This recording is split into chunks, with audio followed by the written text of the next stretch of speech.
Hello friends, welcome to Fast Mind Law Academy. आज हमारा topic है भारतीय साक्ष्य अधिनियम में उपधारणा, प्रिजम्पशंस।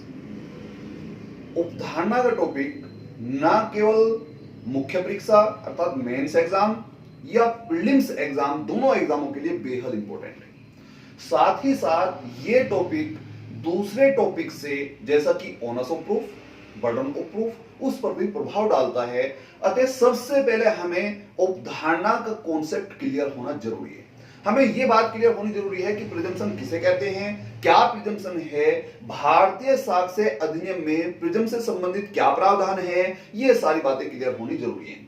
सबसे पहले हम देख रहे हैं उपधारणा। उपधारणा क्या है, उपधारणा का मीनिंग क्या है, प्रिजम्पशन का क्या मीनिंग है, क्या उपधारणा को भारतीय साक्ष्य अधिनियम में परिभाषित किया गया है, ये बात भी हमें देखनी है। तो सबसे पहले हम देखते हैं कि उपधारणा है क्या। उपधारणा से तात्पर्य एक अनुमान से है, अर्थात जब आप एक तथ्य को देखकर दूसरे तथ्य का अनुमान लगा लेते हैं तो उसे आप उपधारणा कहते हैं, प्रिजम्पशन कहते हैं। उपधारणा इसका मतलब अनुमान। रसल महोदय कहते हैं कि एक तथ्य को देखने के पश्चात जब दूसरे तथ्य का आप अनुमान लगा लेते हैं तो उसे आप उपधारणा कहते हैं। जैसा कि आप देखते हैं कि अगर कोई व्यक्ति रो रहा है, चिल्ला रहा है, तो आप उसके संबंध में क्या अनुमान लगाते हैं?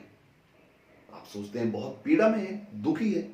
या फिर कोई व्यक्ति बिल्कुल फटे कपड़े पहने हुए है, वो बिल्कुल जो है ऐसी हालत में है कि उसे देखने से ऐसा लग रहा है, आप अनुमान क्या लगाते हैं? फटे हुए कपड़े हैं, गंदे कपड़े हैं, इस तरह के हैं कि आप लगाते हैं कि शायद ये गरीब है, ये अकिंचन है, आप ये अनुमान लगाते हैं। आप देखते हैं कि अगर कहीं से धुआं निकल रहा है तो आप अनुमान लगाते हैं कि वहां पर आग लगी होगी। इस तरह के आप, इसका मतलब कि एक तथ्य आप देख रहे हैं, आप केवल ये देख रहे हैं कि वो व्यक्ति रो रहा है, तो आप अनुमान लगाते हैं दूसरे तथ्य का कि वो पीड़ा में होगा, वो दुख में होगा, वो दर्द में होगा, इस चीज का आप अनुमान लगाते हैं। यही प्रिजम्पशन है। प्रिजम्पशन का मतलब अनुमान से है, आप अनुमान को स्पष्ट करते हैं, अर्थात एक तथ्य को देखने के पश्चात जब आप दूसरे तथ्य का अनुमान लगा लेते हैं तो उसे आप उपधारणा कहते हैं, प्रिजम्पशन कहते हैं। ये हमने मीनिंग इसका देखा जो रसल महोदय ने बताया, रसल महोदय ने जो स्पष्ट किया वो हमने इसका अर्थ देखा। हम ये देखते हैं कि प्रिजम्पशन की भारतीय साक्ष्य अधिनियम में कोई परिभाषा नहीं दी गई। ये बात अलग है कि प्रिजम्पशन को मेंशन किया गया है भारतीय साक्ष्य अधिनियम में, उपबंधित किया गया है, प्रावधान किया गया है, लेकिन परिभाषा जो है वो नहीं दी गई। हाँ, प्रिजम्पशन के अलग अलग खंड बना के उन्हें परिभाषित किया गया है, ये चीज हम देख रहे हैं। इसका मतलब सबसे पहले हमने एक बात देखी कि उपधारणा का मतलब अनुमान से है। अनुमान का मतलब एक तथ्य को देखकर जब आप दूसरे तथ्य का अनुमान लगा लेते हैं तो उसे आप उपधारणा कहते हैं, प्रिजम्पशन कहते हैं। दूसरी बात ये देख रहे हैं कि क्या अगर हम अनुमान लगा लेते हैं तो अनुमान क्या कई प्रकार का हो सकता है, क्या एक ही प्रकार का होता है? क्या अनुमान यहां पर भारतीय साक्ष्य अधिनियम के अंतर्गत हम देख रहे हैं कि प्रिजम्पशन जो है वो दो प्रकार से पहले हमने डिवाइड किया। हम देख रहे हैं कि प्रिजम्पशन, उपधारणा जिसे आप कहते हैं अनुमान, वो हमने दो रूपों में डिवाइड किया। नंबर एक, पहली कंडीशन हमने देखी कि प्रिजम्पशन ऑफ फैक्ट, अर्थात तथ्य का अनुमान, तथ्य की उपधारणा, तथ्य की प्रिजम्पशन, फैक्ट की प्रिजम्पशन। इसका मतलब तथ्य की उपधारणा क्या है, यह बात देखनी जरूरी है। दूसरी बात हम देख रहे हैं कि एक उपधारणा दूसरी है जिसे आप प्रिजम्पशन ऑफ लॉ कहते हैं। इसका मतलब विधि की उपधारणा, विधि का अनुमान। इस प्रकार हम देख रहे हैं कि सामान्यतः जिसे आपने कहा कि उपधारणा का मतलब अनुमान से है, यह अनुमान दो भागों में विभक्त है, दो भागों में डिवाइड है, जिसे आप कहते हैं तथ्य की उपधारणा, दूसरी कहते हैं आप विधि की उपधारणा। अब पहले यह बात पता होना जरूरी है कि विधि की उपधारणा क्या है, तथ्य की उपधारणा क्या है। अगर हमें यह नहीं पता कि विधि की उपधारणा क्या है, तथ्य की उपधारणा क्या है, तो हम कैसे पता चला पाएंगे? और अगर वहां पर मेंस में क्वेश्चन आ रहा है कि विधि की उपधारणा पर एक नोट लिखिए या तथ्य की उपधारणा पर एक नोट लिखिए, या उपधारणा को स्पष्ट कीजिए, विधि और तथ्य की उपधारणा में अंतर बताइए, या भारतीय साक्ष्य अधिनियम में कहां कहां उपधारणा से संबंधित प्रावधान है उसे स्पष्ट कीजिए, तो हम नहीं कर पाएंगे जब तक हमें यह नहीं पता कि भारतीय साक्ष्य अधिनियम में तथ्य की उपधारणा कहां है, विधि की उपधारणा कहां है, तथ्य की उपधारणा क्या होती है, विधि की उपधारणा क्या होती है। अगर ये बात क्लियर है, ये बात क्लियर हो जाए, ये कॉन्सेप्ट क्लियर हो जाए, तो फिर बात पूरी की पूरी क्लियर हो जाएगी। एग्जाम में चाहे प्री के हिसाब से आ जाए चाहे मेंस के हिसाब से आ जाए, दोनों कंडीशन में आपसे कर पाएंगे, ये बात आप देख लें। तो सबसे हम पहले देख रहे हैं प्रिजम्पशन ऑफ फैक्ट, तथ्य की उपधारणा। तथ्य की उपधारणा क्या है? आपने कहा तथ्य की उपधारणा एक प्राकृतिक उपधारणा है, आपने कहा तथ्य की उपधारणा एक स्वाभाविक उपधारणा है, आपने कहा तथ्य की उपधारणा वो उपधारणा है जो बिना विधि की नियमों की सहायता के निकाली जा सकती है। इसका मतलब उपधारणा का एक काइंड है, एक प्रकार है कि ये ऐसे उपधारणा है जिसमें किसी विधि के निर्देश की आवश्यकता नहीं है, जो स्वाभाविक रूप से प्राकृतिक रूप से आप निकाल सकते हैं, उसे आप तथ्य की उपधारणा कहते हैं। और यह भी याद रखिए आप कि तथ्य की उपधारणा हमेशा ही खंडनीय है, तथ्य की उपधारणा हमेशा ही खंडन के योग्य है, हमेशा ही रिब्यूटेबल है। आप इसका रिब्यूट कर सकते हैं, आप इसका खंडन कर सकते हैं, ये कभी ऐसा नहीं हो सकता है कि अखंडनीय हो जाए। तो इसका मतलब अगर प्री के हिसाब से या मेंस के हिसाब से जैसा भी आपका क्वेश्चन बने तो आप बताएंगे तथ्य की उपधारणा क्या है, क्या ये खंडनीय होती है, क्या ये अखंडनीय होती है, तो आप बताएंगे खंडनीय होती है, रिब्यूट इसे किया जा सकता है, ये प्राकृतिक उपधारणा होती है, ये स्वाभाविक उपधारणा होती है। ये ऐसे अनुमान होते हैं, उदाहरण तात्पर्य अनुमान से। ये कैसे अनुमान है? ये ऐसे अनुमान होते हैं जिन्हें बिना किसी विधि की नियमों की सहायता के निकाले जा सकते हैं, अर्थात विधि के किसी नियम की किसी निर्देश की सहायता की आवश्यकता नहीं होती, तब भी आप इन अनुमानों को निकाल सकते हैं। उसे आप कहते हैं प्रिजम्पशन ऑफ फैक्ट। क्या भारतीय साक्ष्य अधिनियम में प्रिजम्पशन ऑफ फैक्ट को शामिल किया गया? क्या भारतीय साक्ष्य अधिनियम इस चीज को स्पष्ट करता है? तो आप ध्यान देंगे कि हां, बिल्कुल सही बात है कि प्रिजम्पशन ऑफ फैक्ट को भारतीय साक्ष्य अधिनियम में भी सम्मिलित किया गया है। आप देखते हैं कि सेक्शन नंबर 4 भारतीय साक्ष्य अधिनियम, जब हम देखते हैं कि कहां पर मेंशन की गई है प्रिजम्पशन, तो हम देखते हैं सेक्शन नंबर 4 आपको स्पष्ट करता है कि मे प्रज्यूम, शैल प्रज्यूम, कंक्लूडिंग प्रूफ। इसका मतलब उपधारणा कर सकेगा, उपधारणा करेगा और निश्चायक सबूत। तो ये जो पहला खंड है जिसे आप मे प्रज्यूम कहते हैं, भारतीय साक्ष्य अधिनियम में मे प्रज्यूम है, इसे आप कहते हैं तथ्य की उपधारणा, प्रिजम्पशन ऑफ लॉ। यहां पर आप जानते हैं कि यहां पर ये हमेशा खंडनीय होगी, ये तथ्य की उपधारणा है, ये स्वाभाविक उपधारणा है, ये प्राकृतिक उपधारणा है। अगर क्वेश्चन बनाए कि मे प्रज्यूम कैसी उपधारणा है, तथ्य की उपधारणा है, खंडनीय उपधारणा है, तो दोनों है। अगर क्वेश्चन बनाए क्या खंडन किया जा सकता है, तो तथ्य की उपधारणा का हां किया जा सकता है। क्या मे प्रज्यूम कैसा है, तो तथ्य की उपधारणा है। आप स्पष्ट करेंगे और क्वेश्चन आपका पूरा हो जाएगा। दूसरा हम प्रिजम्पशन देख रहे हैं कि प्रिजम्पशन ऑफ लॉ, विधि की उपधारणा। इसे कहते हैं कि ये एक ऐसी उपधारणा है जो कृत्रिम उपधारणा है, जो मैन्युफैक्चर्ड है।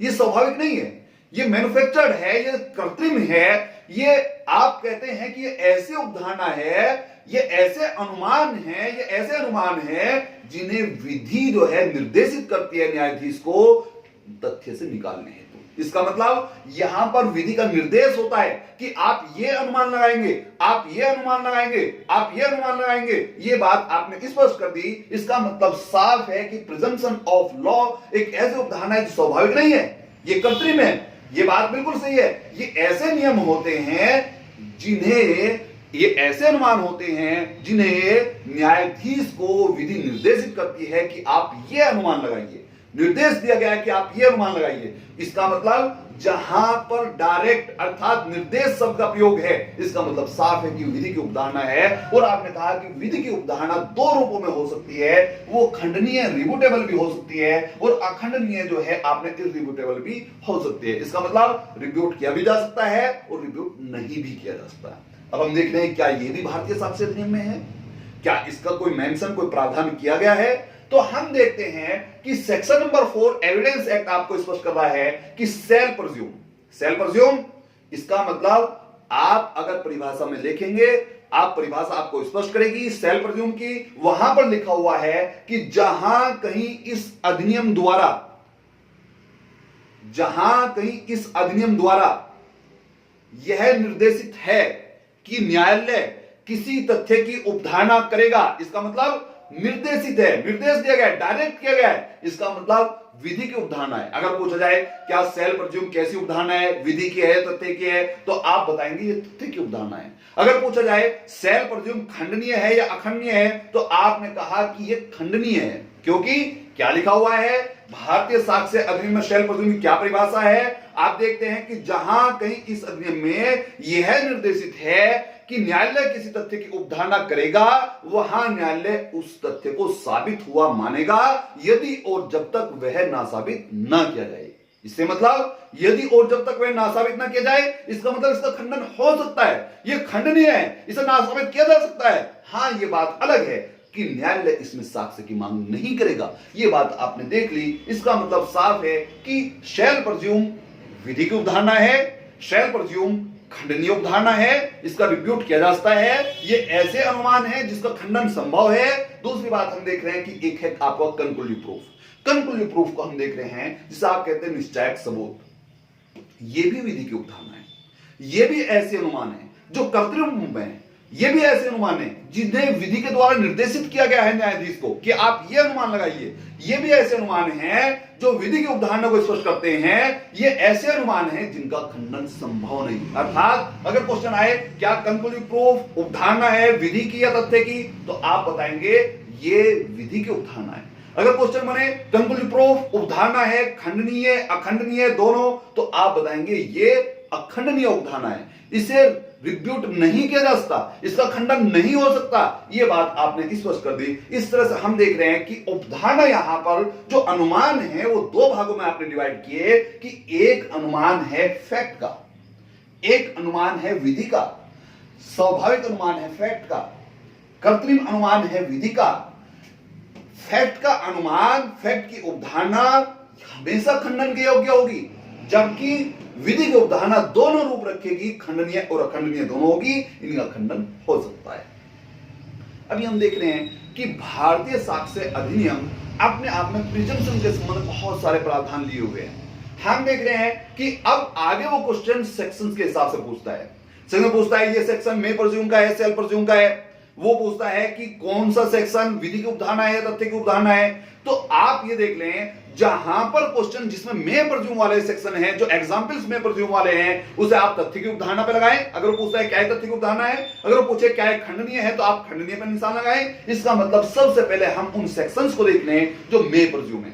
तो मे प्रज्यूम वाले जो उदाहरण, जो एग्जांपल्स यहां पर सम्मिलित किए गए हैं, वो हम देखते हैं section number 86, 87, 88, 90, 90A, 113A, section number 114, 114। ये क्या है? मे प्रज्यूम है। अब अगर इन सारे सेक्शंस में से जो आपको बताए, उनमें से अगर कोई भी सेक्शन आता है और वो ऑप्शन दे कि क्या मे प्रज्यूम है, तो मे प्रज्यूम पे निशान आएंगे। अगर वो ऑप्शन मे प्रज्यूम का नहीं दे रहा, वो कह रहा है कि ये किस चीज की उपधारणा है, तथ्य की है या विधि की है, तो तथ्य की उपधारणा पर निशान लगाएं। अगर वो क्वेश्चन पूछे कि क्या ये खंडनीय है अखंडनीय है, तो आप खंडनीय पर निशान आएंगे और क्वेश्चन आपका पूरा हो जाएगा। दूसरा क्वेश्चन, दूसरा उदाहरण हम देख रहे हैं कि एक है आपका शैल प्रज्यूम, उपधारणा करेगा। सेल प्रज्यूम के उदाहरण हम देखेंगे कि section number 79, 80, 81, 82, 83, 84, 85A, B, C, ये वाला खंड। उसके बाद 89, 113B और 114A, 114A, ये सारे के सारे प्रावधान शैल प्रज्यूम के। इसका मतलब अगर वो पूछता है ये इनमें क्या है, तो शैल प्रज्यूम पर निशान लगाएं। अगर पूछता है ये विधि की उपधारणा है तथ्य की है, तो विधि की उपधारणा पर निशान लगाएं। अगर वो उनमें से कोई सेक्शन देता है और ये पूछता है कि ये विधि की खंडनीय उपधारणा है, विधि की अखंडनीय उपधारणा है, तथ्य की उपधारणा है, तो विधि की खंडनीय उपधारणा पर निशान लगाएं, क्योंकि शैल प्रज्यूम विधि की उपधारणा है लेकिन खंडनीय है, उसका खंडन हो सकता है। दूसरी बात, अब नेक्स्ट एग्जाम्पल हम देख रहे हैं कंक्लूसिव प्रूफ का। कंक्लूसिव प्रूफ हम देख रहे हैं निश्चायक सबूत जिसे आप कहते हैं। निश्चायक सबूत के एग्जाम्पल्स हम देखें तो section number 41, section number 112, section number 113, ये तीनों के तीनों उदाहरण आप कंक्लूसिव प्रूफ के मानते हैं। आप इस बात को भी जानते हैं कि आईपीसी का सेक्शन नंबर 82 सर्वोत्तम एग्जाम्पल है, सबसे अच्छा एग्जाम्पल है कंक्लूसिव प्रूफ का। लेकिन एविडेंस एक्ट में हम देख रहे हैं कि section number 41, section number 112, section number 113 conclusive proof के उदाहरण है। अब अगर इन सेक्शंस पर से क्वेश्चन पूछता है कि ये विधि की उपधारणा है, ये तथ्य की उपधारणा है, तो आप विधि की उपधारणा पर निशान लगाइए। अगर क्वेश्चन पूछता है ये कंक्लूसिव प्रूफ है, सेल प्रज्यूम है, तो कंक्लूसिव प्रूफ पर निशान लगाएंगे। अगर वो क्वेश्चन पूछता है विधि की खंडनीय उपधारणा है, विधि की अखंडनीय उपधारणा है, विधि की अवधारणा नहीं है, तथ्य की अवधारणा है, तो आप लगाएंगे विधि की अखंडनीय अवधारणा है जिसका खंडन नहीं हो सकता। इस प्रकार हम देख रहे हैं कि आज हमने टॉपिक देखा, इसका थोड़ा सा कॉन्सेप्ट समझने की कोशिश की कि अवधारणा क्या है, प्रिजम्पशन क्या है। आगे की वीडियो में हम ये देखेंगे कि प्रिजम्पशन का संबंध बर्डन ऑफ प्रूफ से क्या है।